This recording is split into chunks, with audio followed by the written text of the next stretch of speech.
So Joe Biden, has had to deal with a set of accusations. Yeah. From I forget the woman's name.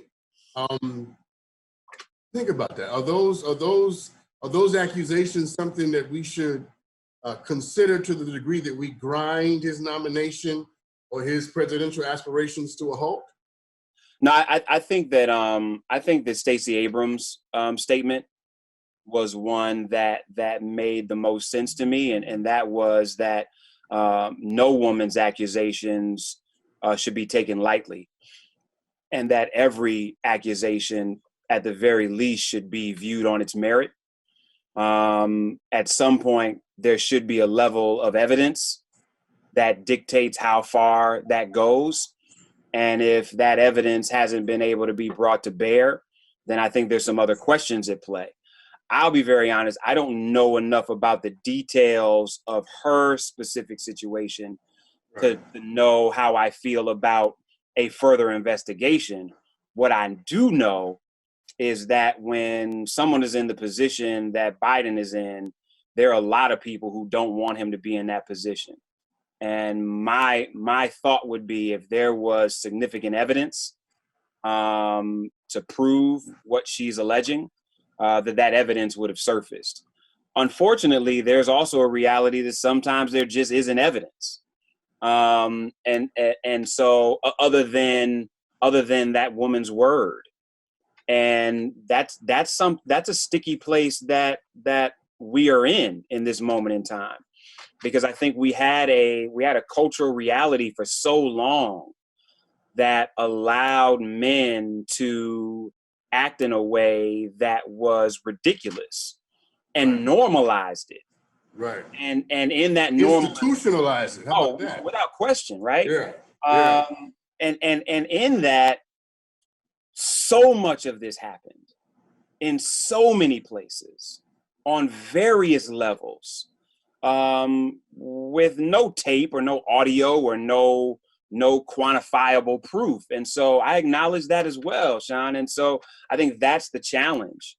And it's unfortunate. It's an unfortunate challenge, not only for both the vice president and this accuser, but for, I think, a multitude of women who unfortunately will never be able to see people held accountable. Whether they're brought to justice is a secondary issue than even held accountable for actions that were abusive and sometimes at best, and at worst, criminal.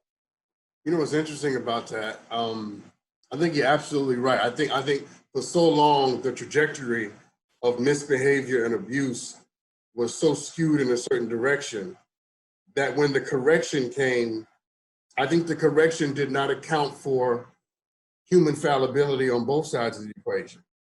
So what I mean by that is, I think every woman, personally, I think every accusation should be investigated, right? Yes. Stacey said. I agree. But I don't necessarily think that without evidence, every accusation should be believed, because men lie, women lie, people lie. Yes. For all kinds of reasons. Yeah, for all kinds of reasons. So you know, I understand the moment that we're in, but people also tell truths that they've been telling themselves, and so I don't know many brothers that when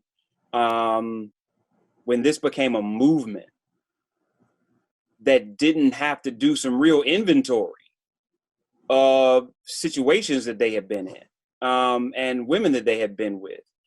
And, you know, I was real deliberate with a lot of my brothers about, y'all, like this is a necessary exercise, because the moment was a gift. Yeah, because whether she remembers it that way or not, because all of our dysfunction, brothers should be clear about who they were, who they are, and who they need to be. Yeah. And that was a difficult conversation for brothers to have publicly, because it felt like a lynch mob. And so despite the fact that a lot of us agreed with the fact that brothers should be held accountable, we were challenged with the fact that there was a different level of justice for black men that were accused versus white men that were accused. And so it was viewed through this skewed lens of racism. There was a reality that this was further creating a level of division between black men and women that in many cases was already very pervasive, and that there just wasn't a lot of room for conversation because most brothers didn't have a vocabulary. Right. And most sisters was like, listen, I'm tired of talking to y'all fools anyway. Like, right. It's accountability time, right? And in some cases that wasn't wrong. But when we do these things void of the spirit of community, then it becomes incredibly divisive, even as it becomes necessary. And that has been a conversation that I think has been very difficult for brothers to have in public, because we know brothers have had it privately, for sisters and brothers to have, because so often they're coming from different levels of literacy and understanding. Yeah. And I hate it. It bothers me on so many levels because it's a conversation that we need. You know, what's interesting about what you're saying is that I think part of the problem with the conversation is that the conversation is absent any opportunity or process of reconciliation. It's accusation, it's accountability, it's what comes along with that. But then what's missing in this moment, and we can't be on this all night, but what's missing in this moment is how is there reconciliation? How do we find a way for people to acknowledge what they were, right? But to also be able to posit before the world that that's not what I am now. Yeah, but and I agree with you. I mean, this could be a whole conversation in and of itself. But anytime we've had panels, right, or historical panels of reconciliation, there was a word that preceded it, and it was truth. And so the challenge is that the way that this entered into our space made some brothers who would be contrite about past experiences so afraid that they weren't willing to be truthful.